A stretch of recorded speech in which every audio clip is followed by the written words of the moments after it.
എല്ലാവർക്കും വന്ദനം. നല്ല ഒരു പുതിയ ആഴ്ച ദൈവം നമുക്ക് ദാനമായിട്ട് തന്നു. മഴയുടെ ബുദ്ധിമുട്ട് കേരളത്തിൻ്റെ പല ഭാഗങ്ങളിലും ഇന്ത്യയുടെ പല ഭാഗങ്ങളിലും ഉണ്ട്. വലിയ പ്രളയം വരും എന്നുള്ള രീതിയിൽ ജനങ്ങൾ ഭയപ്പെട്ടെങ്കിലും അനേകരുടെ പ്രാർത്ഥന കർത്താവ് കേട്ട് അതിൽ നിന്നെല്ലാം വിടുവിച്ചത് ഓർത്ത് ദൈവത്തെ സ്തുതിക്കുന്നു. ദൈവത്തിൻ്റെ നീതിയും ദൈവത്തിൻ്റെ കൃപയും നമ്മൾ അനുഭവിക്കുകയാണ്.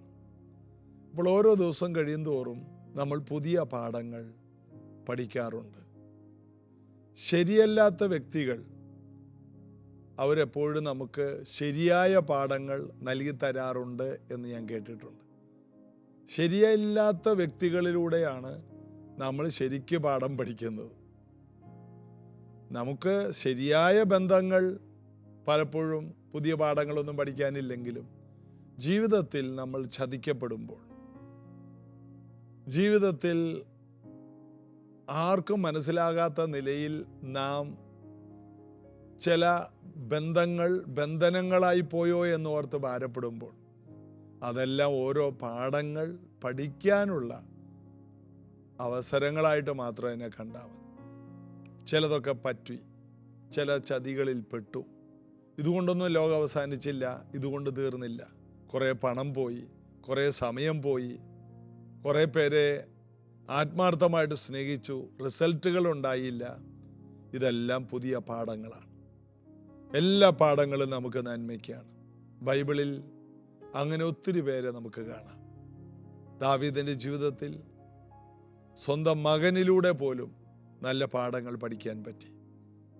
ജോസഫ് സ്വന്തം സഹോദരന്മാരിൽ നിന്ന് നല്ല പാഠങ്ങൾ പഠിച്ചു. അപ്പോൾ ഇതെല്ലാം നമ്മുടെ ജീവിതത്തിൽ ദൈവം നന്മയാക്കി മാറ്റും. ഒറ്റ വാക്കിൽ പറഞ്ഞാൽ, ദൈവത്തെ സ്നേഹിക്കുന്നവർക്ക്, നിർണയപ്രകാരം വിളിക്കപ്പെട്ടവർക്ക് തന്നെ സകലതും നന്മയ്ക്കായി കൂടി വ്യാപരിക്കുന്നു. എല്ലാം നന്മയ്ക്കായി മാറും. ധൈര്യപ്പെടുക, കൃപയിൽ നമുക്ക് ബലപ്പെടാം. നമുക്ക് ഒരുമിച്ച് ചേർന്ന് പാടി യേശുവിനെ ആരാധിക്കാം.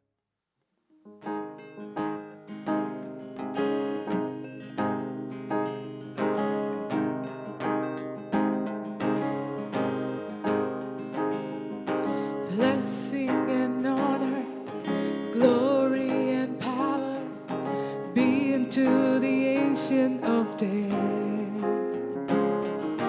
From every nation, all of creation, bow before the Ancient of Days.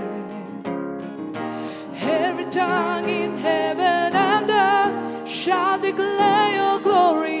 Every knee shall bow at your throne. In worship you will be exalted, O God, and your kingdom shall not pass away, O Ancient of Days.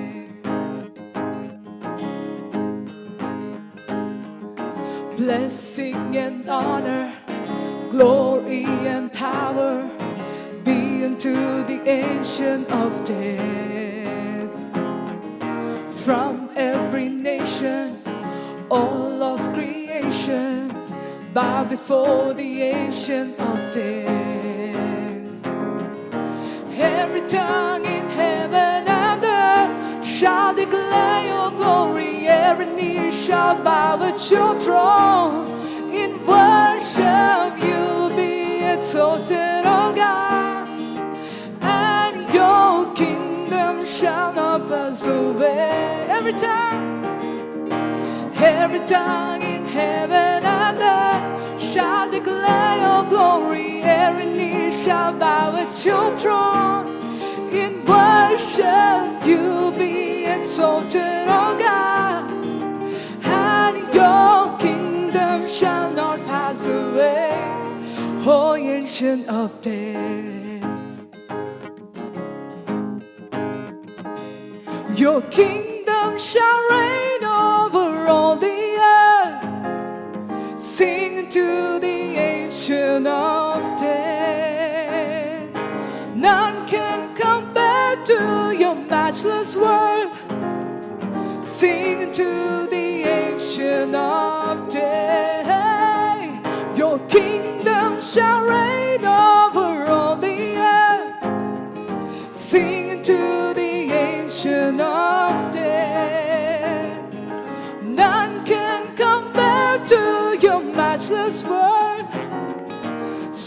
to the Ancient of Days. Every tongue in heaven and earth shall declare your glory. Every knee shall bow at your throne. In worship you be exalted, O God, and your kingdom shall not pass away. Every tongue in heaven and earth shall declare your glory. Every knee shall bow at your throne. In worship you be exalted, O God, and your kingdom shall not pass away. O Ancient of Days, O Ancient of Days, O Ancient of Days. ഇന്ന് നമ്മൾ അപ്പോസ്തല പ്രവൃത്തി 2-ാം അധ്യായത്തിൻ്റെ 21 മുതൽ വായിക്കുന്നു. പത്രോസിൻ്റെ പ്രസംഗം തുടരുകയാണ്. അതാണ് പശ്ചാത്തലം. പത്രോസും യോഹന്നാനും പ്രാർത്ഥനാ സമയത്ത് ചർച്ചിനകത്തേക്ക് കയറുന്നതിന് മുമ്പ് ചർച്ചിൻ്റെ പടിക്കെട്ടിൻ്റെ താഴെ നീണ്ട വർഷങ്ങളായിട്ട് ഭിക്ഷാടനം നടത്തുന്ന ഒരു മനുഷ്യൻ ഇരിപ്പുണ്ട്. അവൻ്റെ കാലുകളെല്ലാം ശോഷിച്ചതാണ്. അസ്ഥികൾക്ക് ബലമില്ല. വളഞ്ഞു പൊളഞ്ഞിരിക്കുന്ന കാലുകൾ. വൈദ്യശാസ്ത്രം ഉപേക്ഷിക്കുന്ന കേസുകൾ. ഇതൊക്കെയാണ് ഇദ്ദേഹത്തിൻ്റെ ചരിത്രമെന്ന് പറയുന്നത്. എന്നാൽ പത്രോസ് പറഞ്ഞു, ഞങ്ങളെ നോക്ക്, വെള്ളിയും പൊന്നും ഞങ്ങൾക്കില്ല, ഞങ്ങൾക്കുള്ളത് തരുന്നു.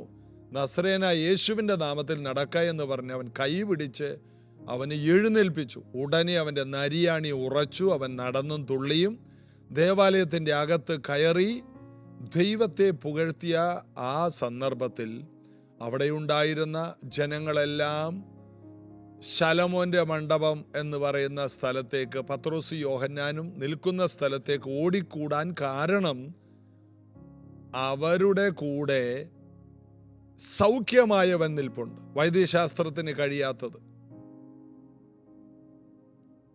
എല്ലാ നിലയിലും മനുഷ്യർക്ക് അസാധ്യത എന്ന് പറയുന്നത് സാധ്യമായ ഒരു ചരിത്രം കണ്ടപ്പോൾ ജനങ്ങളെല്ലാം തിരിഞ്ഞു. ഈ ദിവസങ്ങളിൽ മറ്റുള്ളവർ തിരിയത്തക്ക രീതിയിൽ കർത്താവിൻ്റെ കരമൊന്ന് ചലിക്കാൻ നമുക്ക് പ്രാർത്ഥിക്കണം. ഞാൻ കഴിഞ്ഞ ദിവസങ്ങളിൽ പറഞ്ഞില്ലേ, ഓബേദേദോമിൻ്റെ വീട്ടിലേക്ക് എല്ലാവരുടെ ശ്രദ്ധ തിരിഞ്ഞു. കാരണം 3 മാസം കൊണ്ട് അവനും അവനുള്ളതിന് എല്ലാറ്റിലും ദൈവം അനുഗ്രഹം കൽപ്പിച്ചു എന്ന് രാജ്യമറിഞ്ഞു, രാജാവറിഞ്ഞു. ജനങ്ങൾ തിരിഞ്ഞു. ദാവീദ് ഗോലിയാത്തിനെ ഒരു കല്ലുകൊണ്ട് തോൽപ്പിച്ചപ്പോൾ ശൗൽ എന്ന രാജാവ് ചോദിക്കുന്നുണ്ട്, ഇവൻ ആരുടെ മകൻ? ചില ദൈവപ്രവർത്തികൾ വ്യക്തികളിലേക്ക്, അതിൻ്റെ പുറകിലെ സാധ്യതയിലേക്ക് ജനങ്ങൾ ശ്രദ്ധിക്കപ്പെടാൻ കാരണമായി തീരും. ഇത് ഞാനിവിടെ പറയുമ്പോൾ നിങ്ങളുടെ വീട്ടിലേക്ക് ജനശ്രദ്ധ വരത്തക്ക രീതിയിൽ ചില ദൈവപ്രവർത്തി ഇന്ന് മുതൽ ഉണ്ടാകട്ടെ. നിങ്ങളുടെ അയൽവാസികൾ, ബന്ധുക്കൾ ആരും നിങ്ങളെ ശ്രദ്ധിക്കാത്ത ഒരു സമയമായിരിക്കാം.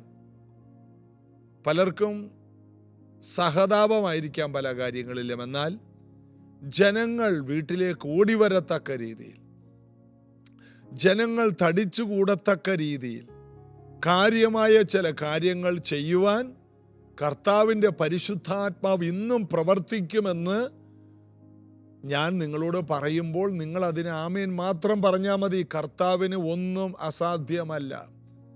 അബ്രഹാം ആശയ്ക്ക് വിരോധമായി ആശയോടെ വിശ്വസിച്ചെന്നാണ്. റോമാലേഖനം 4:17 മുതൽ വായിക്കുമ്പോൾ, മരിച്ചവരെ ജീവിപ്പിക്കുകയും ഇല്ലാത്തതിനെ ഉള്ളതിനെ പോലെ വിളിച്ചു വരുത്തുകയും ചെയ്യുന്ന ദൈവത്തിൽ അബ്രഹാം വിശ്വസിച്ചു. ഈ മുടന്തനെ ഇല്ലാത്തതിനെ ഉള്ളതുപോലെ വിളിച്ചു വരുത്തുവാൻ ഇതാ പത്രോസിനെ കർത്താവ് കൈകൾ ഉപയോഗിച്ചു. യോഹന്നാൻ അവിടെ നിശബ്ദനായിട്ട് നിൽക്കുന്നുണ്ടെങ്കിലും 2 പേർ ഐക്യമത്യപ്പെട്ട് ചെയ്യുന്നതിലെല്ലാം കർത്താവ് കൂടെയുണ്ട്. യോഹന്നാന്റെ പിൻബലമുണ്ട് പത്രോസിന് ആ അത്ഭുതങ്ങൾ ചെയ്യുവാൻ. അപ്പോൾ ഒരാളത് ചെയ്തെങ്കിലും മറ്റേയാളുടെയും കൂടി ഒരു പിൻബലമുണ്ട്. രണ്ടുപേർ ഭൂമിയിൽ ഐക്യമത്യപ്പെട്ട് എന്ത് കാര്യത്തിന് ഇടപെട്ടാലും എന്ത് ചോദിച്ചാലും അതിന്മേൽ വലിയൊരു റിസൾട്ട് ഉണ്ടെന്ന് കർത്താവ് പറഞ്ഞത് ദൈവമക്കളായ നമുക്ക് ഇന്ന് കടന്ന് വിശ്വസിക്കാം. മറ്റുള്ളവരുടെ ശ്രദ്ധ നമ്മിലേക്ക് തിരിയത്തക്ക രീതിയിൽ, ഇത് കേൾക്കുന്ന ഓരോ കുടുംബത്തിലേക്ക് തിരിയത്തക്ക രീതിയിൽ, ജനങ്ങൾ ഓടിക്കൂടത്തക്ക രീതിയിൽ, ജനങ്ങൾ ആശ്ചര്യപ്പെടത്തക്ക രീതിയിൽ, ജനങ്ങൾ ഭയപ്പെടത്തക്ക രീതിയിൽ, ജനങ്ങൾ ദൈവത്തെ മഹത്വപ്പെടുത്തത്തക്ക രീതിയിൽ, ജനങ്ങൾ അത്ഭുതങ്ങൾ കണ്ട് പകച്ചു നിൽക്കുന്ന രീതിയിൽ ചില കാര്യങ്ങൾ യേശുവിൻ്റെ നാമത്തിൽ ഈ പുതിയ ആഴ്ചയുടെ ആരംഭ ദിവസം തന്നെ നിങ്ങളുടെ വീടുകളിൽ സംഭവിക്കുവാൻ പ്രാർത്ഥിക്കുന്ന യേശുവിൻ്റെ നാമത്തിൽ ഇന്ന് രാവിലെ ഈ പ്രാർത്ഥന പലർക്കും ആവശ്യമാണ്. അസാധ്യതകളെ തോൽപ്പിക്കുന്ന ദൈവശക്തി, ക്രിസ്തുവിനെ മരിച്ചവരുടെ ഇടയിൽ നിന്ന് ഉയർത്തെഴുന്നേൽപ്പിച്ച അതേ ദൈവശക്തി ഇന്ന് ഇവിടെ യേശുവിൻ നാമത്തിൽ വ്യാപരിക്കട്ടെ. ഇങ്ങനെ ആ പ്രസംഗം ഓടിക്കൂടിയവരോട് പത്രോസ് പറഞ്ഞുകൊണ്ടിരിക്കുന്നതിൻ്റെ വിശദീകരണമാണ് ഞാനിവിടെ പറഞ്ഞുകൊണ്ടിരുന്നത്. 20 വരെയും വായിച്ചു. 21 ദൈവം ലോകാരംഭം മുതൽ തൻ്റെ വിശുദ്ധ പ്രവാചകന്മാർ മുഖാന്തിരം അരുളി ചെയ്തതൊക്കെയും യഥാസ്ഥാനത്താകുന്ന കാലം വരുവോളം സ്വർഗം അവനെ കൈക്കൊള്ളേണ്ടതാകുന്നു. അപ്പോൾ പത്രോസ് ചെയ്ത ഈ അത്ഭുതം, യോഹന്നാനും പത്രോസിലൂടെ സംഭവിച്ച ഈ അത്ഭുതം ഇവർ മുഖാന്തിരം മാത്രമല്ല, ലോകാരംഭം മുതൽ വിശുദ്ധ പ്രവാചകന്മാർ മുഖാന്തിരം അരുളി ചെയ്തതിൻ്റെ നിവർത്തി കൂടിയാണ്. അപ്പോൾ പത്രോസിനും യോഹന്നാനും മാത്രമല്ല ഇതിൻ്റെ പ്രതിഫലം. കിടക്കുകയാണ് ഒരു പിൻനിര ഇതിൻ്റെ പുറകിൽ ദൂത് പറഞ്ഞവർ. അത് യേശയ്യാവും യിരെമ്യാവും ദാവീദ് പോലെയുള്ള ചില പ്രവാചകന്മാർ മാത്രമല്ല, മറ്റു പലരും ഇതിൻ്റെ പുറകിലുണ്ട്. എന്നിട്ട് എടുത്തു പറയുകയാണ്, മോശയുടെ പേരെടുത്തു പറയുന്നുണ്ട്. 22 ദൈവമായ കർത്താവ് നിങ്ങളുടെ സഹോദരന്മാരിൽ നിന്ന് എന്നെപ്പോലൊരു പ്രവാചകനെ നിങ്ങൾക്ക് എഴുന്നേൽപ്പിച്ചു തരും. അവൻ നിങ്ങളോട് സംസാരിക്കുന്ന സകലത്തിലും നിങ്ങൾ അവൻ്റെ വാക്ക് കേൾക്കണം. ആ പ്രവാചകന്റെ വാക്ക് കേൾക്കാത്ത ഏവനും ജനത്തിൻ്റെ ഇടയിൽ നിന്ന് ഛേദിക്കപ്പെടുമെന്ന് മോശ പറഞ്ഞല്ലോ. എന്നെപ്പോലൊരു പ്രവാചകൻ നിങ്ങളുടെ നടുവിൽ എഴുന്നേക്കും. അവൻ പറയുന്ന സകലത്തിൽ അവൻ്റെ വാക്ക് കേൾക്കണം. കേൾക്കാത്തവർ ചിതറിക്കപ്പെടും. യേശുവിൻ്റെ വാക്ക് കേൾക്കാത്തവരെല്ലാം ചിതറിപ്പോകുമെന്ന് മോശ പറയുവാനിടയായി, മോശ പ്രവചിക്കാനിടയായി. എന്നെ പോലൊരു പ്രവാചകൻ എഴുന്നേറ്റ് വരും, അവൻ പറയുന്ന സകലത്തിൽ. എന്നാൽ യേശു എന്ന ഈ ദൈവപുത്രൻ ഈ ജനത്തിൻ്റെ ഇടയിലോട്ട് ചെന്നപ്പോൾ അവർ പറഞ്ഞ വാക്ക്, ഞങ്ങൾക്ക് മോശയുണ്ട്, ഞങ്ങൾക്ക് പ്രവാചകന്മാരുണ്ട്. എന്നാൽ മോശ എന്താ പറഞ്ഞത്? പ്രവാചകന്മാരെന്താ പറഞ്ഞത്? ഒരു വലിയ ദൈവപുത്രൻ, ഒരു മശിക എഴുന്നേറ്റ് വരും, അവൻ്റെ വാക്കനുസരിക്കാത്തവരെല്ലാം ചിതറിപ്പോകും. ഇന്ന് നമുക്കുള്ള ഏറ്റവും വലിയ ഭാഗ്യം, നമ്മൾ യേശുവിനെ കൈക്കൊണ്ട് അവൻ്റെ നാമത്തിൽ വിശ്വസിച്ച് യേശു കർത്താവ് പറഞ്ഞ എല്ലാ വചനങ്ങളും നെഞ്ചിലേറ്റ് നടക്കുന്നവരായതുകൊണ്ട് നമുക്ക് ചിതറിപ്പോകാൻ കഴിയില്ല, നമുക്ക് പരാജയപ്പെടാൻ കഴിയില്ല, നമുക്ക് നിരാശപ്പെടാൻ കഴിയില്ല, നമുക്ക് തോൽവി പോലുമില്ല. നമ്മളെല്ലാ വിഷയത്തിൽ നിന്നും പുറത്തു വരും. നമ്മെ സ്നേഹിച്ചവൻ മുഖാന്തരം ഇതിലൊക്കെയും പൂർണ്ണ ജയമെന്ന് റോമർ 8 പറയുന്നത് പോലെ എല്ലാ വിഷയത്തിൽ നിന്നും നമ്മൾ A+ വാങ്ങി തന്നെ പുറത്തു വരും. ഫുൾ മാർക്കോടുകൂടി പാസ്സായി വരും. എല്ലാ ടെസ്റ്റുകളും നമ്മൾ പാസ്സായിരിക്കും. എല്ലാ പ്രതികൂലങ്ങളും നമ്മൾ അതിജീവിച്ചിരിക്കും. എല്ലാ സങ്കടങ്ങളിൽ നമ്മൾ പുറത്തു വന്നിരിക്കും. എന്നാൽ ആർക്കുമില്ലാത്ത പ്രയാസങ്ങളും ആർക്കുമില്ലാത്ത വലിയ ഭയപ്പെടുത്തുന്ന സാഹചര്യങ്ങളെല്ലാം കടന്നു വരാം. എന്നാൽ പേടിക്കണ്ട, അവൻ്റെ വാക്ക് കേൾക്കുന്ന ആരും ചിതറിപ്പോകില്ല. മോശയ്ക്ക് പറയാനുള്ളത്, അവൻ്റെ വാക്ക് കേൾക്കാത്തവൻ ചിതറിപ്പോകുമെന്നുള്ളതിൻ്റെ എതിർപദം എന്താണ്? അവൻ്റെ വാക്ക് കൈക്കൊള്ളുന്നവരാരും ചിതറിപ്പോകില്ല, ലജ്ജിച്ചു പോകില്ല, പരാജയപ്പെടില്ല. യേശുവിനെ അനുസരിച്ച, യേശുവിനെ സ്വീകരിച്ച, യേശുവിനെ കൈക്കൊണ്ട, യേശുവിനെ ജലത്തിൽ സാക്ഷീകരിച്ച, യേശു വാഗ്ദത്തം ചെയ്ത പരിശുദ്ധാത്മാവിനെ പ്രാപിച്ച ഞാനും നിങ്ങളും ഈ കാലഘട്ടത്തിൽ വലിയ അത്ഭുതങ്ങളായി മാറുമെന്ന് ഈ വാക്യത്തിന് മറ്റൊരു അർത്ഥം കൂടി ഉണ്ട്. എത്ര പേര് അതിന് ആമേൻ പറയും? ഇന്ന് പല ഇടങ്ങളിലിരുന്ന് ഇത് കേൾക്കുന്ന നിങ്ങളുടെയൊക്കെ വീടുകളിൽ അസാധാരണമായ ദൈവപ്രവൃത്തി കർത്താവ് ചെയ്യാൻ പോവുകയാണ്. കാരണം മോശ അന്നേ പറഞ്ഞതാണ്. മറ്റൊരു വാക്യം കൂടി വായിക്കാം. അത്രയുമല്ല, 24 വാക്യം, ശമൂവേൽ ആദിയായി സംസാരിച്ച പ്രവാചകന്മാരൊക്കെയും ഈ കാലത്തെക്കുറിച്ച് പ്രസ്താവിച്ചു. മോശ പറഞ്ഞു, അവൻ്റെ വാക്ക് കേൾക്കാത്തവർ ചിതറിപ്പോവും. അതിൻ്റെ അർത്ഥം കേൾക്കുന്നവരെല്ലാം ഒറ്റക്കെട്ടായി നിന്ന് ക്രിസ്തുവിൽ ബലപ്പെട്ട് വളരും. അടുത്തത്, ശമൂവേൽ ആദിയായ പ്രവാചകന്മാരൊക്കെയും ഈ കാലത്തെക്കുറിച്ച് പ്രസ്താവിച്ചു. പരിശുദ്ധാത്മാവിൻ്റെ വലിയ പ്രവൃത്തിയുടെ കാലത്തെക്കുറിച്ച് അവർ ചൂണ്ടിക്കാട്ടി. നമ്മുടെ കാലഘട്ടത്തെക്കുറിച്ചാണ് ഈ മോശയും ശമൂവേൽ ആദിയായ പ്രവാചകന്മാരെല്ലാം പ്രവചിച്ചത്. ഈ സീസൺ യേശുവിനെ സ്വീകരിക്കുന്ന, യേശുവിൽ വിശ്വസിക്കുന്ന, യേശുവിൽ കാലൂന്നി നടക്കുന്ന, കർത്താവിൽ ബലപ്പെട്ട് വളരുന്ന നമ്മെക്കുറിച്ച് പ്രവചിച്ചവരാണ് ഈ പഴയ നിയമത്തിലെ എല്ലാ പ്രവാചകന്മാരും. മശിക വരുന്നു, തുടർന്ന് അതിൻ്റെ അനന്തര ഗുണങ്ങൾ, അതിൻ്റെ അനുഗ്രഹിക്കപ്പെട്ട അനന്തര ഫലങ്ങൾ, ഇതെല്ലാം അവർ ദൂരത്ത് നിന്ന് കണ്ട് പ്രവചിച്ചു. അവർ തങ്ങളുടെ കാലത്തായിരിക്കുമോ ഇത് നടക്കുന്നതെന്ന് അവർ ആഗ്രഹിച്ചു. എന്നാൽ അത് നമുക്ക് വേണ്ടിയായിരുന്നു എന്നുള്ളത് എത്ര ഭാഗ്യകരമായ കാര്യമാണ്. അതുകൊണ്ട് ഈ കാലഘട്ടത്തിൽ 2025 ജീവിച്ചിരിക്കുന്ന എല്ലാവരും അനുഗ്രഹീതർ. കാരണം മറുപടി ഉറപ്പാണ്, സാധ്യതകൾ ഉറപ്പാണ്, വിജയം ഉറപ്പാണ്. ഒറ്റ വാക്യം കൂടി അതിനകത്ത് പറയുന്നുണ്ട്, 25-26. ഭൂമിയിലുള്ള സകല വംശങ്ങളും നിന്റെ സന്തതിയാൽ അനുഗ്രഹിക്കപ്പെടും എന്ന് ദൈവം അബ്രഹാമിനോട് അരുളി നിങ്ങളുടെ പിതാക്കന്മാരോട് ചെയ്ത നിയമത്തിൻ്റെ പ്രവാചകന്മാരുടെ മക്കൾ നിങ്ങൾ തന്നെ. അടുത്തത്, നിങ്ങൾക്ക് ആദ്യമേ ദൈവം തൻ്റെ ദാസനായ യേശുവിനെ എഴുന്നേൽപ്പിച്ചു. ഓരോരുത്തരും അവനവൻ്റെ അകൃത്യങ്ങളിൽ നിന്ന് തിരിക്കുന്നതിനാൽ നിങ്ങളെ അനുഗ്രഹിക്കേണ്ടതിന് അവനെ അയച്ചിരിക്കുന്നു. നമ്മെ അനുഗ്രഹിക്കാൻ നിന്നിൽ ഭൂമിയിലുള്ള സകല ജാതികളും അനുഗ്രഹിക്കപ്പെടും, നിന്റെ സന്തതി മുഖാന്തിരം എന്ന് പറഞ്ഞത് അബ്രഹാമിൻ്റെ മകനായി കടന്നു വന്ന യേശു ക്രിസ്തു മുഖാന്തിരം എല്ലാവരും അനുഗ്രഹിക്കപ്പെടും. അതാണ് അതിൻ്റെ അർത്ഥം. സകല വംശങ്ങളും സകല ജാതികളും, മലയാളികളായ നമ്മൾ എങ്ങനെ അനുഗ്രഹിക്കപ്പെടുന്നത്, എല്ലാ ഭാഷക്കാരും എങ്ങനെ അനുഗ്രഹിക്കപ്പെടുന്നത്, അന്നേ ദൈവം അബ്രഹാമിനോട് പറഞ്ഞ ഒരു വാക്കാണ്, നിന്റെ സന്തതി മുഖാന്തരം.